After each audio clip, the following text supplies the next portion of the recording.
Es la primera vez que me despierto gritando, no recuerdo para nada lo que se trataba mi sueño, de seguro debió ser algo absolutamente aterrador para hacerme gritar en esa magnitud, pero eso no importa ahora, porque hoy es el día que finalmente estará lista mi máquina de tiempo. Llevo años trabajando en este proyecto, debido a que lamentablemente mi esposa e hija murieron en un accidente hace varios años. Ninguna de las dos logró sobrevivir porque murieron al instante cuando se chocaron contra aquel camión.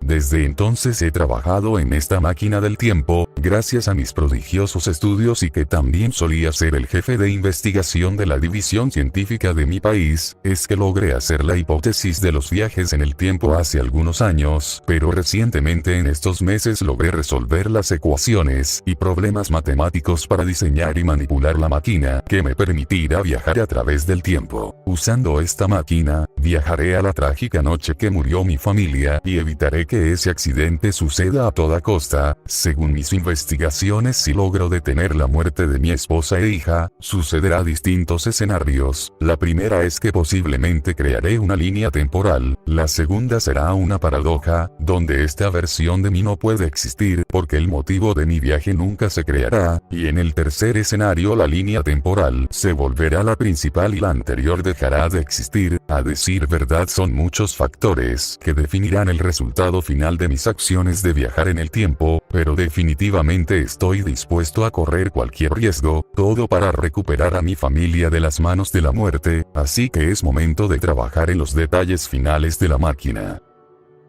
Tras horas de trabajo, Edward finalmente había terminado el mayor logro de su vida, el primer artefacto en la historia de la humanidad que sería capaz de ofrecer la posibilidad de viajar al pasado o al futuro a su portador. Este dispositivo con forma de un pequeño cilindro metálico, funcionaba con energía de la misma realidad, es decir, cuando el dispositivo se enciende y se determina la fecha del viaje, este comienza a absorber la materia de su alrededor y la convierte en energía para realizar el viaje por el tiempo. El portador no sufre las consecuencias de este proceso, debido a que utiliza un traje especial que repele la recolección de la máquina, así manteniendo a salvo a su portador en todo momento. Una vez que Edward cargó de energía la pequeña máquina, este determinó la fecha del viaje, 24 de noviembre del año de 2324, y una vez listo, este activó la máquina y empezaría a viajar a través del tiempo y el espacio.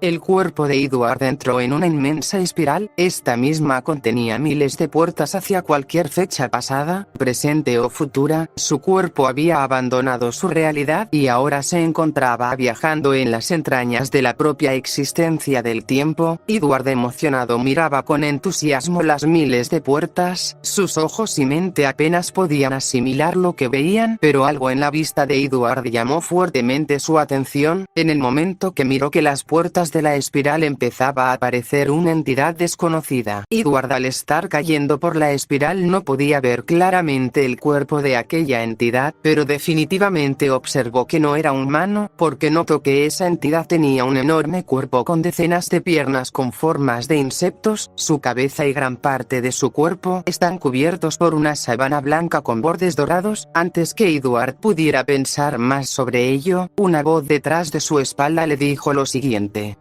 Tú no deberías estar aquí. Estar en este lugar es algo que está prohibido para todos. Por favor, detén este sacrilegio y regresa a tu línea de tiempo original. Si sigues adelante, solo encontrarás un mar inconmensurable de sufrimiento y la verdad sobre tu viaje. Aún no es tarde. Regresa, por favor. Edward, al escuchar estas palabras, volteó rápidamente, pero no había nadie. Antes que se pudiera hacer más preguntas, este terminó de caer por la espiral del tiempo y llegó a la fecha deseada, y se encontraba en el mismo lugar exacto, en el laboratorio de su hogar. Al mirar un reloj se dio cuenta que solo tenía 30 minutos para evitar la muerte de su familia, así que rápidamente buscó por toda su casa, pero no encontró a su esposa e hija. Recordó que ellas estuvieron en un bar antes del accidente, así que Edward se apresuró lo más rápido posible para llegar al bar. Mientras corría bajo la luz de la luna, aquella voz le volvió a hablar. Edward, ¿acaso no te preguntas por qué tu esposa e hija estaban en un bar antes de morir? Tu esposa nunca ha bebido alcohol en su vida y tu hija es apenas una niña. No se te hace muy extraño que estén en ese lugar. Al escuchar estas palabras la mente de Edward comenzó a dar vueltas, provocando fuertes mareos, pero aún así continuó corriendo. No tenía tiempo que perder y mucho menos estando tan cerca de su apreciado objetivo. Tras 25 minutos de caminata, Edward estaría a pocos metros del bar. Cansado vería con felicidad el auto de su esposa estacionado afuera, pero antes que pudiera dar un paso más, aquella voz le volvió a hablar. Edward, si continúas solo te harás más daño. Por favor, debes entender. En algún momento debes entender que hiciste mal. Nunca debiste venir aquí. No importa cuántas veces te hable, nunca me haces caso. Así que está bien, Edward, sigue adelante, pero lo único que encontrarás será la cruda vena. La mente de Edward empezaría a recordar cosas. Él ya había estado aquí antes, ya había escuchado aquella voz y conocía físicamente el dueño de dicha voz, y sobre todo sabía que las cosas estaban muy mal. Edward se perdió en sus pensamientos, pero recobró sus sentidos cuando miró a su esposa e hija salir del bar, pero estas llevaban cargando a duras penas al Edward de esa noche, el cual estaba sucumbido en su totalidad en alcohol y posiblemente en drogas. Al parecer su esposa había ido a buscarlo al bar y al no querer dejar a su hija sola, se la había llevado a buscar a su padre. Se metería al auto junto con su esposa e hija y regresarían a casa. Tras ver esto, la mente del Edward viajero empezaría a ser invadida por recuerdos que nunca había visto con anterioridad. Dichas memorias se mezclaban y poco a poco comenzaba a recordar la verdadera historia de la muerte de su familia. En ese momento, detrás del Edward viajero, un enorme ser viviente con forma de decápodo, cubierto parcialmente con una sábana blanca con bordes dorados, apareció. Tocó a Edward y lo llevó al lugar exacto donde su familia perdió la vida. ¿Ya lo recordaste, Edward? Tu familia no murió esa noche por culpa del camión, sino fue por tu culpa. Al estar ebrio empezaste a molestar a tu esposa mientras ésta conducía, debido a que querías conducir para regresar al bar. Tu amada te intentó calmar sin éxito, y en un momento de forcejeo tomaste el volante del auto y provocaste el accidente que asesinó a tu familia. El auto se estrelló en contra de un camión estacionado, tu mujer e hija fueron disparadas afuera del auto por la fuerza del choque, sus cuerpos se destrozaron en contra del pavimento y tú también, pero lograste sobrevivir. Pasaste 12 meses hospitalizado, y fuiste el único sobreviviente del accidente que tú mismo provocaste, pero sufriste daños irreparables en tu cerebro, lo que provocó que tus memorias se alteraran y pensaras que no tuviste la culpa de la muerte de tu familia. Es por eso que pasaste los últimos 9 años creando la máquina del tiempo, y la primera vez que lo hiciste te diste cuenta de cómo fueron las cosas aquella noche, justo como te está ocurriendo ahora mismo. Edward, nunca fuiste capaz de alterar el pasado, nuestras acciones son irrevocables y debemos aprender a vivir con ello. Desgraciadamente para ti nunca aprendiste nada y te niegas a olvidar tu cruda realidad. ¿Sabes cuántas veces has viajado en el tiempo, Edward? 462.327 veces hasta el momento. Estás atrapado en un bucle infinito, Edward, lo sé porque yo te puse aquí. Esta es la consecuencia por haber viajado en el tiempo, Edward. Estás condenado eternamente a revivir la muerte de tu familia, donde tienes toda la culpa. No importa dónde vayas, Edward, ni quién acudas, porque tú vives en una falsa realidad, donde lo único que haces es revivir este momento porque así lo diseñé yo. En los primeros intentos genuinamente pensaba perdonarte, pero tu terquedad de llevarme la contraria y salvar a tu familia de ti mismo, me hizo cambiar de opinión. Muchas veces te hice saber de tu situación, en otras te daba pistas y otras cambié las circunstancias para ver si finalmente algo cambiaba en ti, pero siempre acabas viajando en el tiempo y queriendo salvar algo que es imposible de salvar. Edward, el único motivo por el cual sigues aquí es porque te niegas a creer que la culpa la tuviste tú. Es por ello que el bucle infinito se volverá a reiniciar, volverás a despertar en tu cama. Espero que esta ocasión seas diferente, y por cierto, yo no te borro tus memorias, es tu propio cerebro que lo hace como medida de contingencia para no caer en la locura. Lo único que hago es observarte morir espiritualmente en cada ocasión. Que empiece el bucle infinito número 462.328, veamos qué hace Edward con 5 años de ventaja en esta ocasión.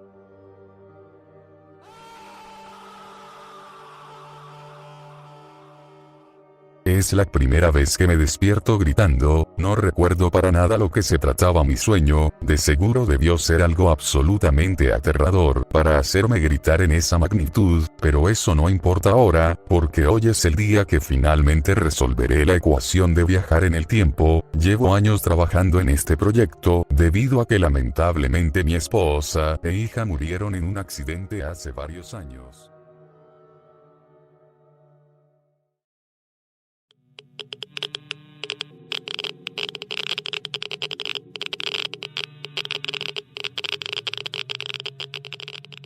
Esto sucedió en el año de 1960, en la ciudad de Moscú de la Unión Soviética, se desató una infección zombie anormal, nadie sabía de dónde había salido el primer infectado ni mucho menos cómo había llegado al centro de la ciudad sin ser detectado, debido a las altas dosis de radiación que este emitía a su alrededor. Este zombie nuclear comenzó a infectar y asesinar a muchísimas personas en Moscú, la situación escaló rápidamente en cuestión de horas, la ciudad había caído en su totalidad, debido a la horda de muertos vivientes radiactivos que se había originado a partir del ataque del paciente cero. Cabe decir que esta horda de monstruos nucleares son altamente difíciles de asesinar debido a la alta radiación que estos emiten, capaces de matar a cualquier ser viviente dentro de su rango, si llegabas a sobrevivir a su ataque. Lo más probable es que te conviertas en uno de ellos, en un monstruo radiactivo. Es por ello que la Unión Soviética intentó mantener este incidente aislado del resto del mundo y de su propio país, pero aún así los rumores fueron esparcidos rápidamente. Monstruos radiactivos extremadamente resistentes y sanguinarios. En cuestión de meses la Unión Soviética había sido derrotada y esta horda de monstruos comenzó a invadir al resto del mundo. Incapaces de detenerlos, la humanidad solo tenía la única opción de ser exterminada de forma lenta y inevitable, pero no todos los gobiernos del mundo pensaban de la misma manera. Fue entonces que decidieron crear nuevas armas experimentales para combatir a estas criaturas. Dichas armas funcionarían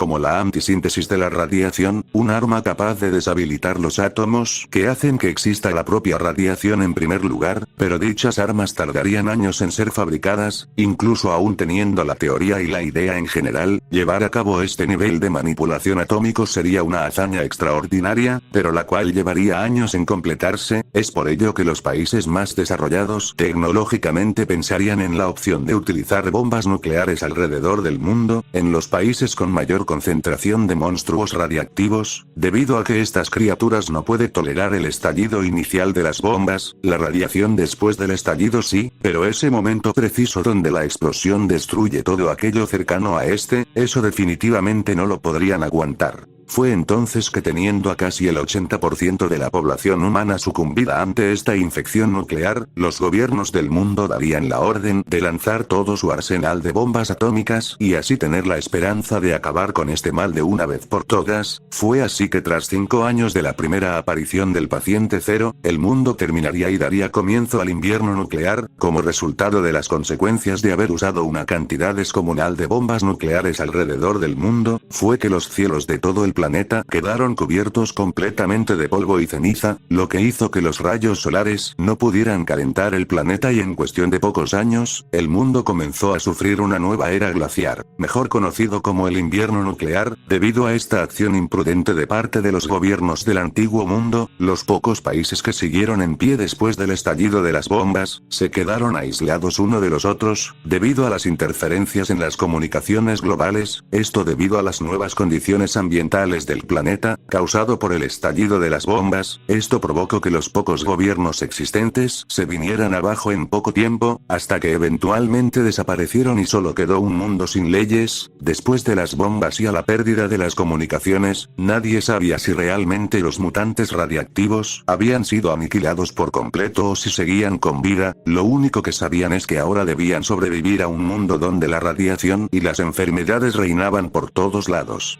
80 años después de la aparición del paciente cero, los residuos de la antigua Unión Soviética habían logrado sobrevivir gracias a los túneles subterráneos de los metros. Fue una suerte que la poca población de la ciudad de Moscú se encontrarán dentro de estos. En el momento que las bombas cayeron, como el mundo creía que la Unión Soviética había sido destruida por completo a manos de los monstruos nucleares, nadie se tomó la molestia de mandar un mensaje de advertencia sobre el uso de las bombas nucleares. Es por ello que los habitantes de los metros se sentían agradecidos con su Dios, al darles una oportunidad de seguir viviendo, aunque haya sido en aquellos túneles.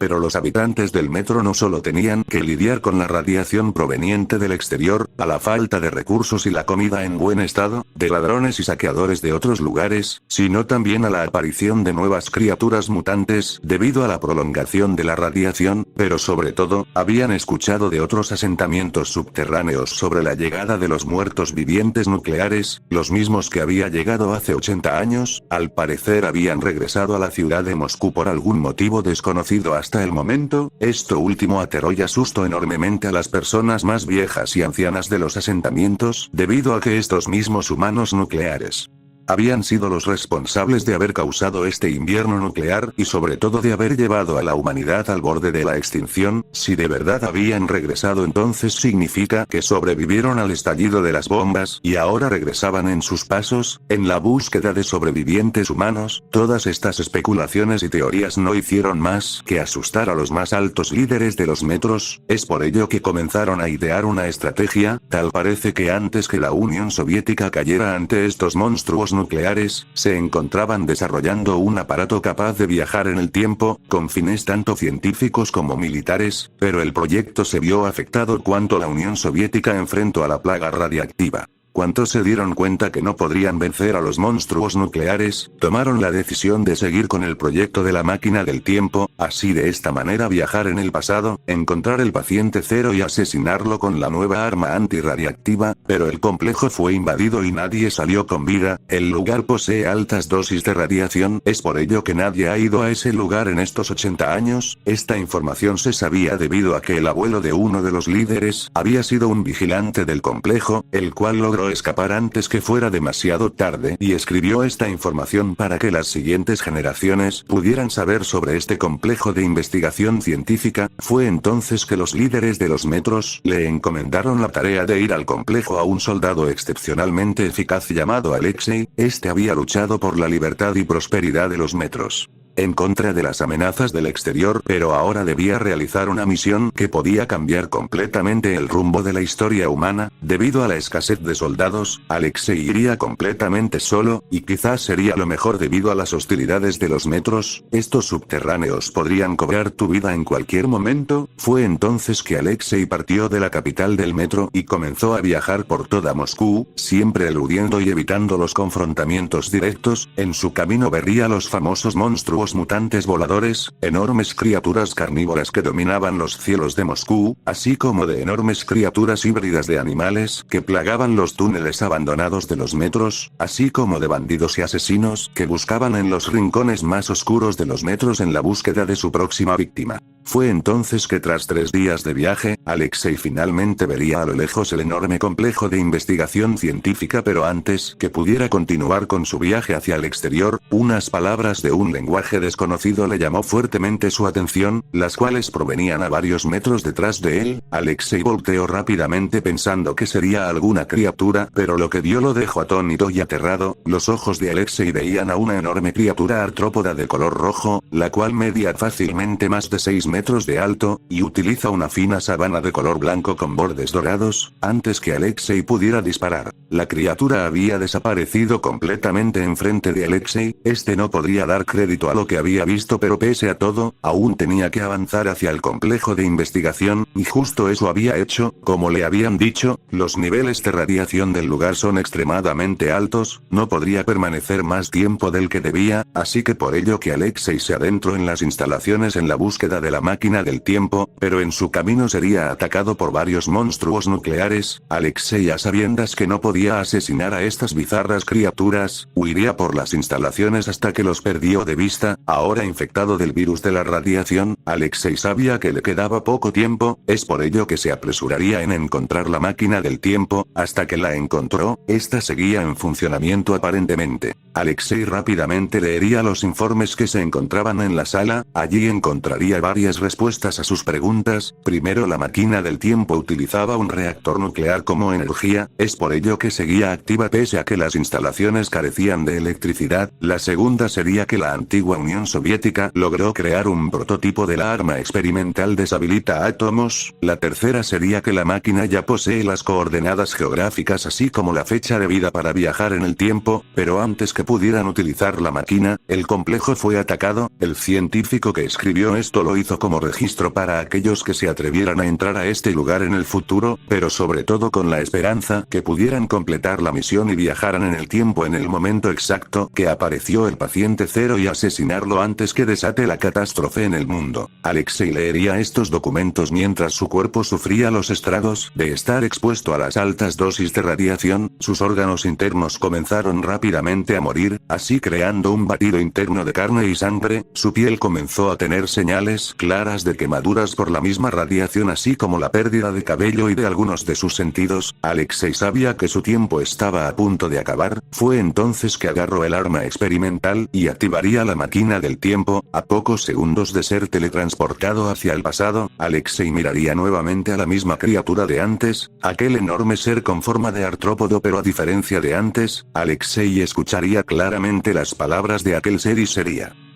debes romper el ciclo, Alexei, o de lo contrario la historia se volverá a repetir.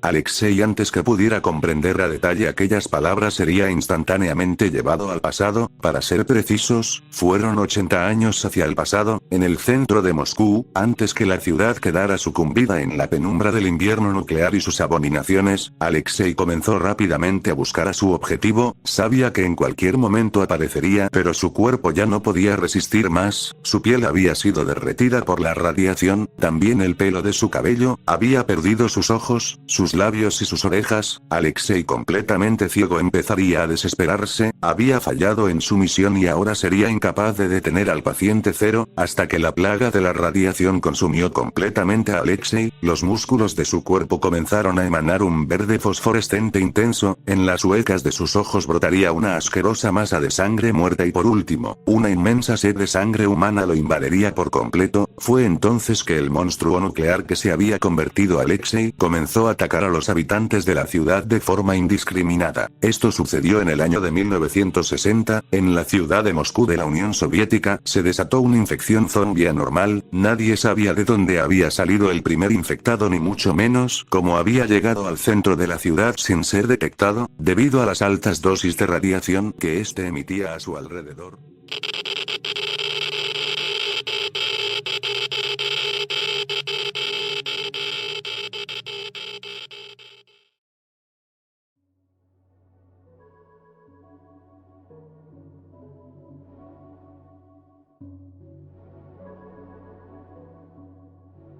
En algún punto del siglo XXIII, un científico había logrado teóricamente la manera de viajar en el tiempo, mediante un dispositivo de fusión nuclear, debido a la enorme cantidad de energía que necesitaba para activar la maquinaria y así viajar al pasado o al futuro. Fue entonces que tras 25 años de ardua labor en construir aquella máquina del tiempo sin la ayuda del gobierno de su país, porque creía que este mismo se adueñaría de su investigación y de los planos de su máquina, por esto mismo tuvo que hacer muchísimas cosas a espaldas de su país para que no se enteraran, así como aliarse con varios grupos criminales del bajo mundo para tener acceso a material y recursos nucleares, pero todos los riesgos que había tenido hasta la fecha habían valido la pena, porque en la noche del 18 de noviembre del año 2480, aquel científico finalmente había terminado de construir su máquina del tiempo, un traje metálico corporal que cubre completamente a la persona. En la espalda del individuo llevaría las cargas de energía nuclear. Asimismo, el propio traje lo protege de la radiación extrema. En la muñequera de la persona llevaría un tablero analógico con las fechas y coordenadas del destino deseado. En teoría, las cargas nucleares deberían distorsionar el espacio y tiempo del lugar, así teletransportando a la persona al pasado o futuro. Después del uso, la carga nuclear perdería todas sus propiedades atómicas y dejaría de funcionar. Es por ello que se debe reemplazar cada una de las cargas nucleares de la espalda. Para esto, la persona debería quitarse el pesado traje. Realizar este procedimiento evidentemente contaminaría a la persona con la radiación, pero esto es un pequeño precio a pagar por la posibilidad de viajar en el tiempo. Fue entonces que una vez equipado con el traje de viajar en el tiempo, aquel científico iniciaría por primera vez en la historia de la humanidad el primer viaje exitoso a través del tiempo. Como primer destino viajaría hacia el período Triásico, unos 252 millones de años atrás. Una vez activado la carga nuclear, el viaje iniciaría. El científico miraría asombrado cómo su propia realidad se vería alterada y distorsionada, viendo por varios segundos las diferentes etapas del planeta Tierra, hasta que eventualmente su cuerpo fue teletransportado al pasado, misma ubicación donde se encontraba, pero ahora estaría unos 252 millones de años en el pasado. Este vería con muchísimo entusiasmo y miedo cómo era nuestro mundo durante el período Triásico. A sabiendas que las condiciones ambientales no eran las adecuadas para el humano, nuestro intrépido protagonista volvería a su presente, así gastando en su totalidad 2 cargas nucleares de 6. Una vez en el presente, el científico daría por hecho absoluto que es posible realizar viajes en el tiempo de forma relativamente segura, pero también sabía que tenía un poder inmenso e incalculable a su alcance. Viajar en el tiempo no solo le permitiría conocer el desconocido pasado de nuestro mundo, sino también tenía la capacidad de cambiar muchísimos eventos históricos para favorecer la historia bajo su propio criterio y opinión. Es por ello que nuestro protagonista empezaría una serie de viajes en el tiempo de forma constante. Su primer viaje sería durante la Segunda Guerra Mundial. Este viajaría exactamente a la oficina del alto cargo del ejército alemán nazi, donde le dejaría una serie de notas sobre las cosas que debe hacer en la guerra para evitar la caída de Alemania y sus aliados. Como prueba de su palabra, el viajero del tiempo le dejaría una foto de la tumba del alto cargo alemán, como prueba y advertencia sobre lo que puede pasar si no sigue a pie de letra las instrucciones de las notas. Después de esto, el viajero evitaría el asesinato del presidente John F. Kennedy. En su tercer viaje mataría a un neandertal y lo vendería en el mercado negro como un espécimen de alto valor histórico. En su cuarto viaje robaría huevos de dinosaurios del período Jurásico para venderlos como armas biológicas. Y en sus siguientes viajes del científico cada vez menos serían por motivos de investigación y serían reemplazados por motivos personales, egoístas y hasta depravados, así cumpliendo sus más desquiciadas fantasías. Durante algunos meses posteriores el científico había realizado más de 100 viajes en el tiempo, y en cada uno de estos había cometido cientos de crímenes atroces, debido a que sería imposible encontrar a una persona que proviene del futuro, así dándole la impunidad de realizar cualquier crimen a su alcance. No se sabe del cambio de comportamiento tan radical que tuvo el científico, quizás fue por la prolongación a la radiación a la hora de cambiar las cargas nucleares. Después de todo había desarrollado cáncer cerebral, de huesos, de estómago y de piel, pero pese a tener todas estas enfermedades terminales, el científico se negaba a parar de realizar sus viajes en el tiempo, en los cuales cometía los peores crímenes y actos de la humanidad, tales como el asesinato en primer grado, violación de mujeres menores de edad, mujeres de edad media, mujeres de edad avanzada, mujeres en estado de embarazo, mujeres fallecidas recientemente, y practicar necrofilia con cadáveres en avanzado estado de putrefacción en las fosas comunes, así como de devorar bebés recién nacidos y bebés menores de 6 meses de gestación, secuestrar y torturar personas durante semanas y posteriormente descuartizar sus cuerpos en trozos y donarlos como alimentos a escuelas y orfanatos de bajos recursos. Estos crímenes apenas son la punta del iceberg de todas las atrocidades que ha cometido el científico en sus viajes. Evidentemente hay muchísimos más crímenes, pero hay ciertas cosas que es mejor no saberlas, y este es el caso. Tras casi un año de haber descubierto la forma de viajar en el tiempo y de haber realizado más de 300 viajes, el científico aún no estaría satisfecho, porque tenía más ideas de cosas que quería realizar. Después de todo, no hay nadie que lo detenga, así que una vez puesto su traje, este viajaría hacia el futuro para buscar una cura para sus enfermedades terminales y salvarse de la inminente muerte, para así continuar su oleada de crímenes inhumanos. Pero justo en el momento que activa la carga nuclear, todo el espacio a su alrededor se oscurece por completo. Esto no había sucedido con anterioridad. Antes que el científico pudiera hacer algo, a varios metros de distancia enfrente de este,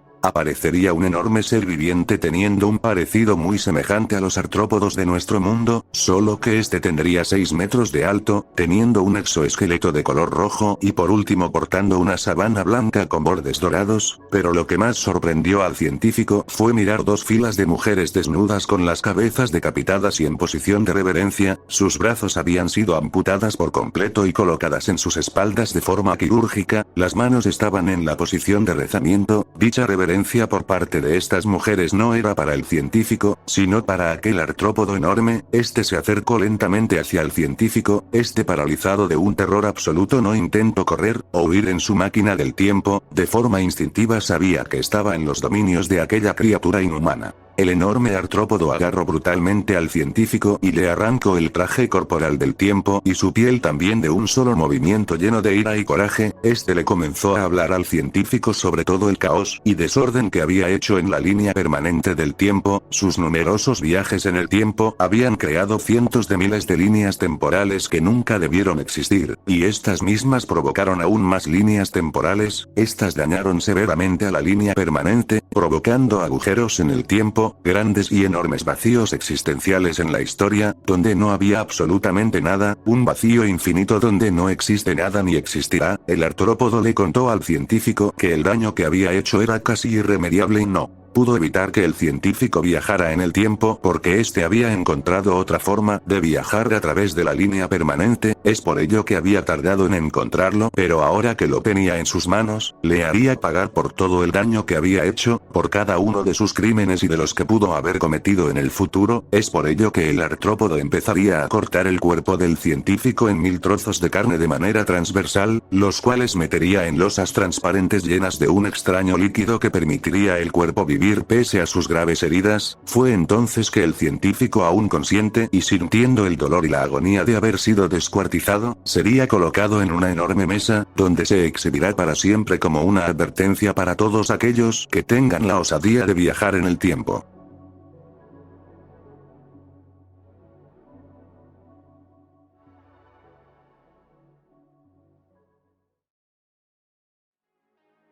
Antes de finalizar este video me gustaría agradecer enormemente a todas las personas que son parte de los miembros del canal. Gracias a su apoyo monetario este proyecto puede seguir adelante, y les recuerdo que tengo creepypastas exclusivas mensuales, por el costo de 49 pesos mexicanos. Sin más que decir, se despide Visceral, hasta luego.